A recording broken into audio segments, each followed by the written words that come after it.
Hello there, you've tuned in to Health 360 and this week as always we will get you up to speed and in-depth reports on all things health, wellness and fitness.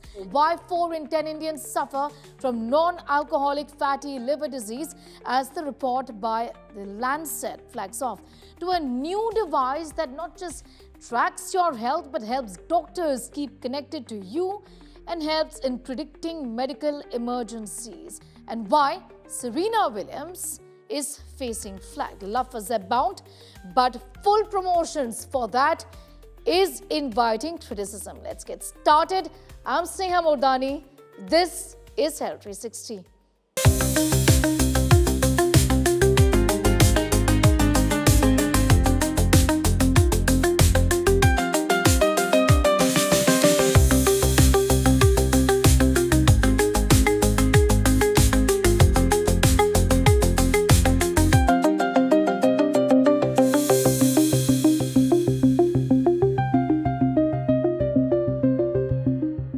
Coffee drinkers, take note and grab a cup of coffee.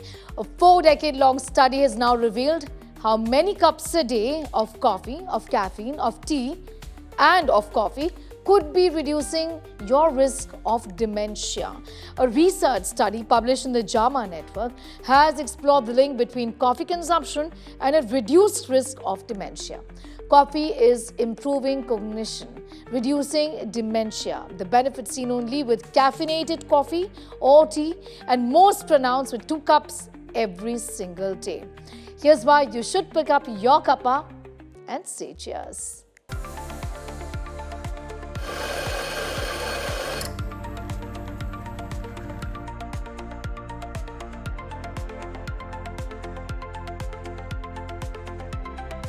Well, for a coffee lover like me, this report that has appeared in the JAMA just a few days ago comes as great news.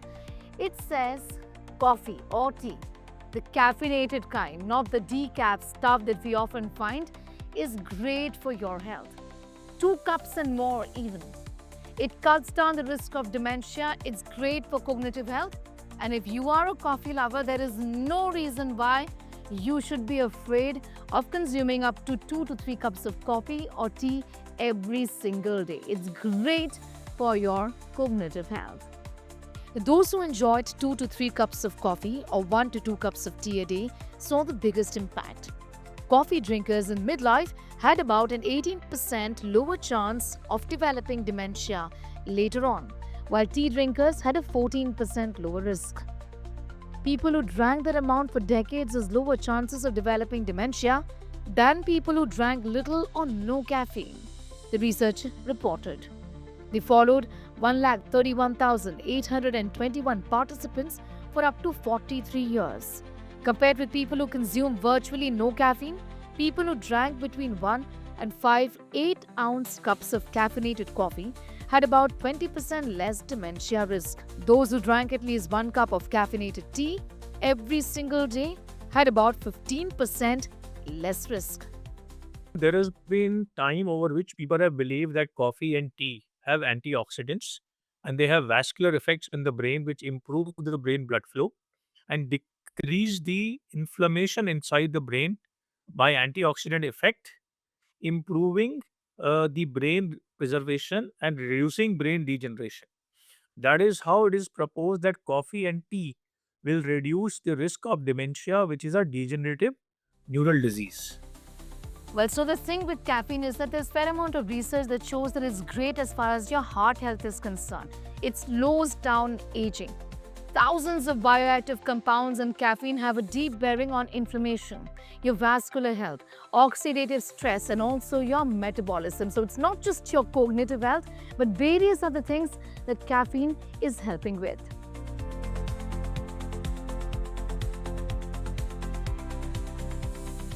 When there is oxidative stress on our body tissues, it leads to generation of free radicals which cause inflammation in the brain and heart tissues, which lead to faster degeneration and cell death of those tissues. Coffee and tea actually reduces the oxidative injury to our tissues and blood vessels, preserving them for longer term and reducing neurodegenerative diseases like stroke and dementia.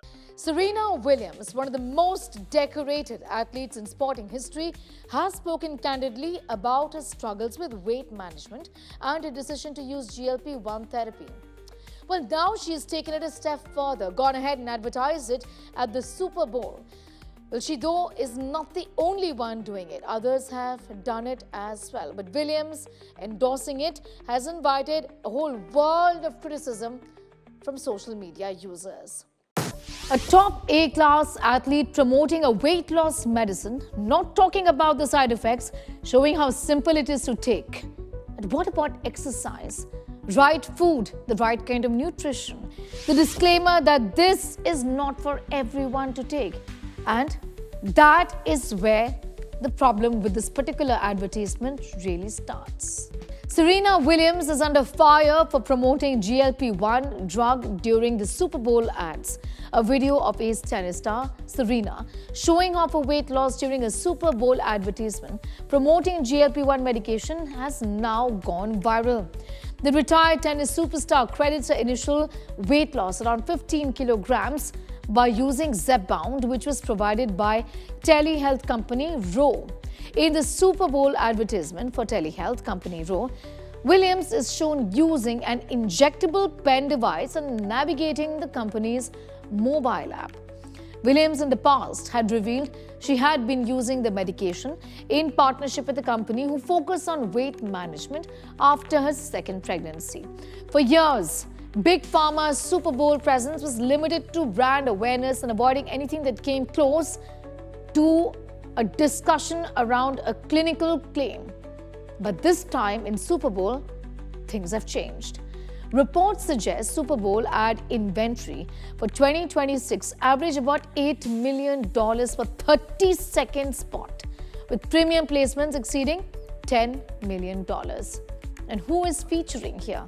Novo's 90-second spot has comedian stalwart Kenan Thompson announcing the new Wegovy pill. A Hims and Hers health commercial features a voiceover by rapper Common with the tagline, "Rich people live longer." But let us tell you why this becomes problematic. This particular group of drugs called GLP agonists, they have significant side effects. The most common being that it causes nausea, bloating, distension of abdomen, loose motions, diarrhea, abdominal pain. This drug causes a lowering of your appetite. This drug causes a slowing of your gastric movement or the movement of your stomach. So how slow your,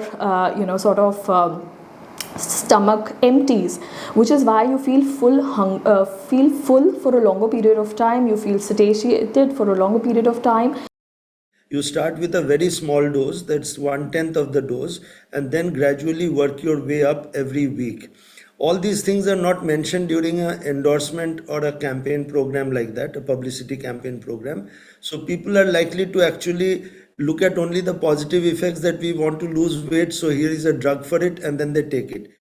There's a significant obesity which is leading to metabolic abnormalities like diabetes, hypertension, fatty liver disease or heart disease or obstructive sleep apnea or knee osteoarthritis. Wherever we feel that the blood glucose lowering action or the weight reducing action of the drug will be helpful for the patient, we go ahead and give this drug in a structured manner.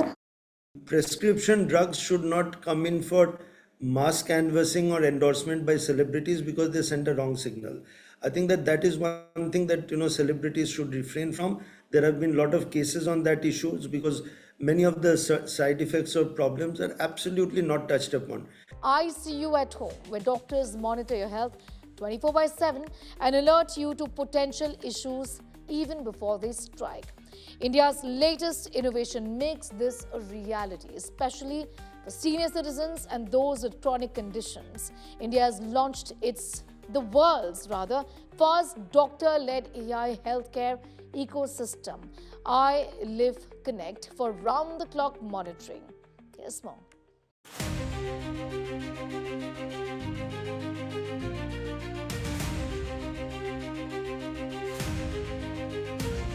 Imagine wearing a device that tracks your health, your vital parameters, your metabolic health, sugar, blood pressure, etc., 24 by 7. Well, in the era of digital health, wearable health, this really is possible. Nothing unusual, isn't it, in that sense?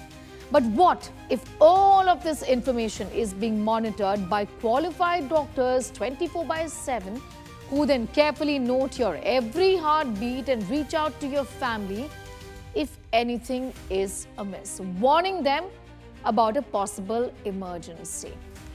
This is doctor-led healthcare from the comfort of your home. A new AI-driven ecosystem is redefining patient care by bringing the hospital to the home. Led by medical experts, the platform monitors chronic health data in real time, intervening early to stop the progression of disease before it reaches a crisis point. At the core of this ecosystem, iLifeConnect is a small wireless biosensor patch paired with a wearable wristband that continuously captures vital parameters. This is FDA-approved, CE-approved device, and this is a wristband. And with this, all the data comes. This is a relay device. This relay device helps capturing all that data and takes it from here into the iCloud platform. And the vital parameters comes like ECG, saturation, blood pressure, blood sugar, and stability, like patient is about to fall or these things. So these all data gets, converted into soft copies, and that goes as for the iCloud to the command center, and from there our doctors will also analyze and get back to the patient or the healthcare giver.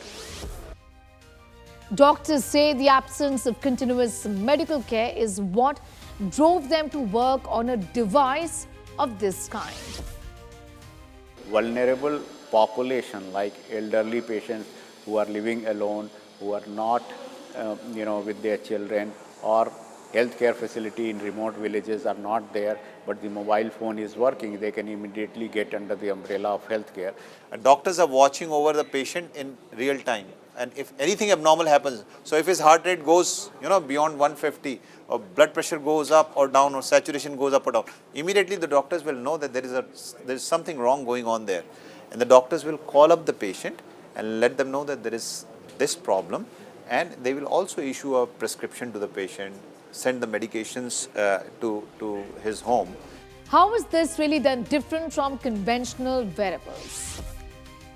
It is 24/7 being monitored, and the alerts will be given to the patient or patient's relative. So this makes it a difference that you can identify the serious diseases in much advanced thing, and patient can take a corrective action.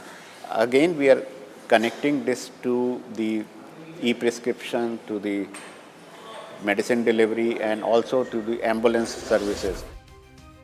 The focus of this kind of a technology is on preventing emergencies before they happen, and AI is driving this innovation.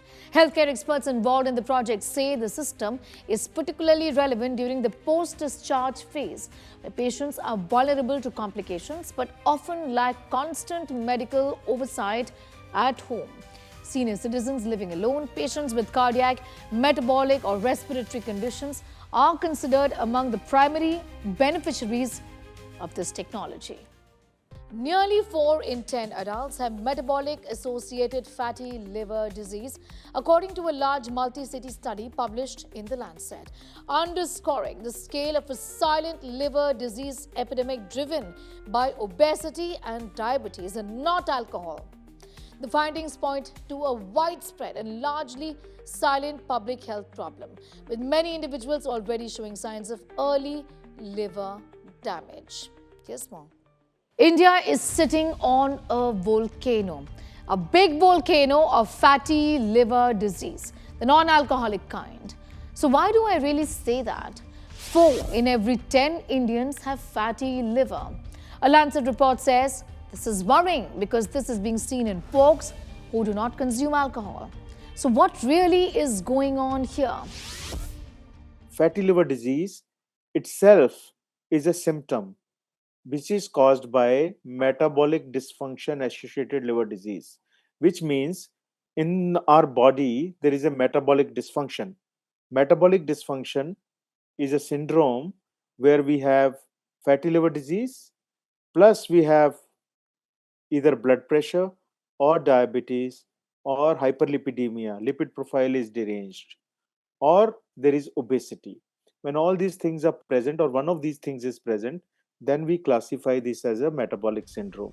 While traditional fatty liver was associated with excessive alcohol intake, the new Indian data highlights that non-alcoholic forms are far more common, largely driven by lifestyle, diet, and metabolic health. So to think that you are not going to get fatty liver because you don't drink alcohol would be wrong.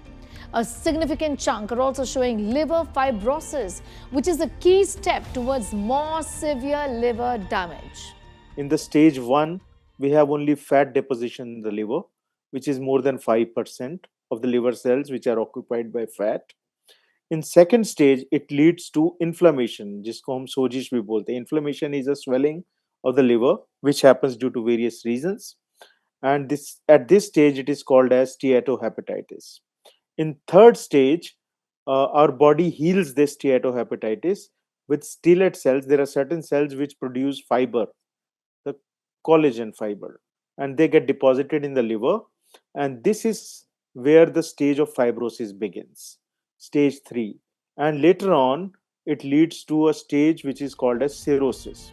What makes all of this really alarming is that fatty liver is frequently asymptomatic in early stages, meaning many people may be unaware that they have it until complications develop.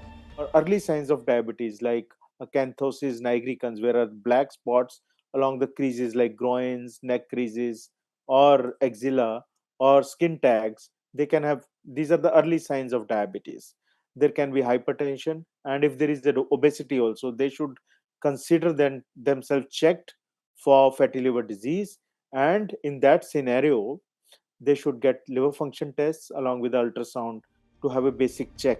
What's interesting is that the study deliberately excluded individuals who consumed alcohol, underlining that the liver changes observed were not linked to drinking.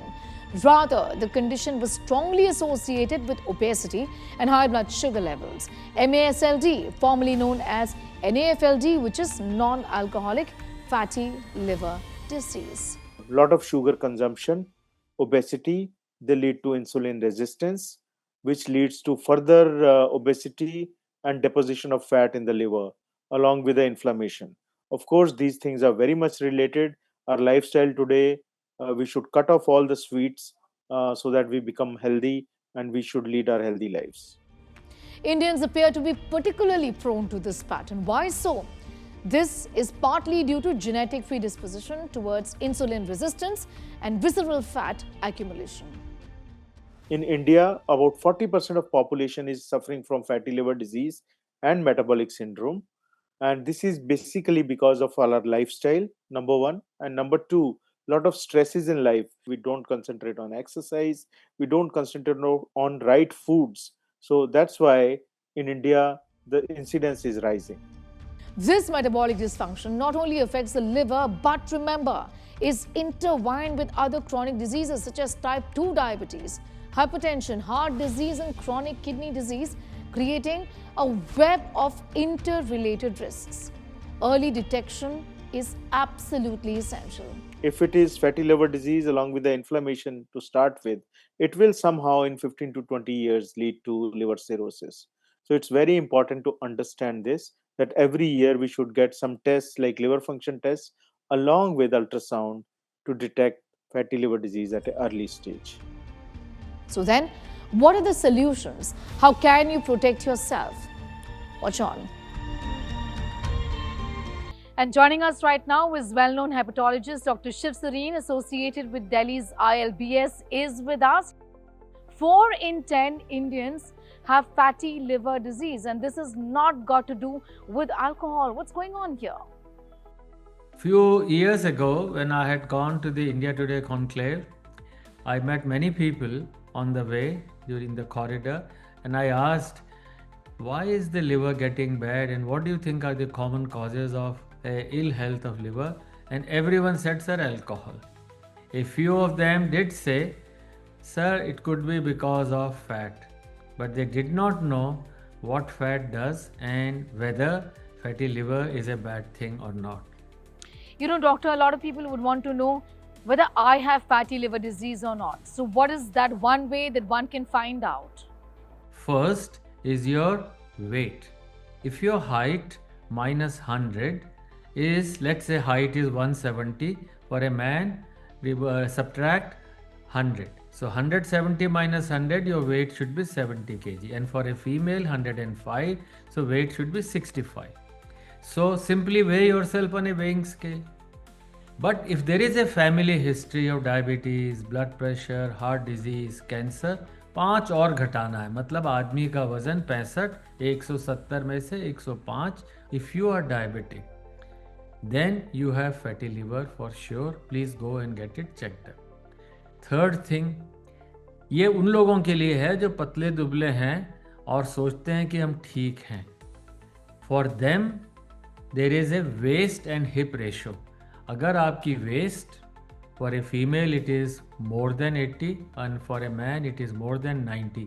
मतलब आपने एक jeans खरीदी 32 से ज़्यादा या 36 से ज़्यादा inch में है और आप अपने आप को उसमें नहीं फिट कर पा रहे हैं, तो दर्जी ही बता देगा या जो शॉपकीपर बता देगा कि भाई आपके लिवर में फैट हो सकती है. In fact when we did a survey in Delhi in 2024 we published it. Delhi में 2 में से 1 बंदे के लिवर में फैट थी ज़रूरत से ज़्यादा. We also have children who are becoming more and more vulnerable nowadays to all kinds of problems, metabolic disorders, including fatty liver. Before birth of the baby, the mother, उनको क्या करते हैं, मतलब खाए जाओ, उनको घी भी देना है, तिल के लड्डू भी खिलाने हैं और बर्फ़ी भी देनी है और कहना कि आराम भी करना है. तो the lady gets close to 5 to 7 kg extra weight and that all goes to the baby. So prevention will start from birth, before birth. Then immediately after birth, remember that extra sugar, whether fruit juice or in any other form, मतलब ठीक है साल में एक बार birthday पे cake आ गया, but every day having pastries, cake and every celebration is only sugar and fat. I think it is a wrong idea. And when the child will be 2 year old, they will have plaques in their heart. 2 साल के बच्चे में इस तरह से खिलाने से artery में प्लाक्स आ जाएंगे. By 5 years at least 15% of the children will have fatty liver by age of 5. The problematic thing here, and from what you tell me, if I understand correct, it is just not got to do with fatty liver. It also is got to do with a world of other problems associated with fat. It begins in the liver, but it causes problems to every single organ of the body eventually when not handled. If there is fat in the liver cell, then the insulin produced by pancreas does not easily enter into the liver cell. इसे हम कहते हैं insulin resistance. So pancreas makes more and more insulin every day. Over a period of time, A guy who has more fat in the liver, he has produced more insulin, his pancreas goes down. Over a period of time, he develops diabetes. अब आपके liver में fat extra है तो वो spill करेगी body में, बाहर आएगी खून में, वो घूमती रहेगी. That triglyceride cholesterol moves, it deposits on the arteries. Your arteries become hard, you get blood pressure. That fat goes to your heart, you have heart disease, coronary disease. That goes to lungs and it goes to kidneys, it goes to brain. So early Alzheimer, dementia, ये सारे के सारे fat के कारण है. And therefore fat in the liver is a synonym with a metabolic dysfunction of the whole body. Dr. Sareen, appreciate your time here and thank you as always for speaking with us and enlightening us about these things that just need so much more focus nowadays. Thank you. Well, that brings us to the end of this edition of Health 360. You can watch this report and much more up on our website. That's indiatoday.in. You can download the app as well. All of India Today's social media platforms, it's X or Twitter, Facebook, Instagram and YouTube carry all our stories. The hashtag is Health 360, Health 360 Plus. Do not forget to like, subscribe and share. Until next time, take very good care of yourself. Thank you for watching. Bye for now.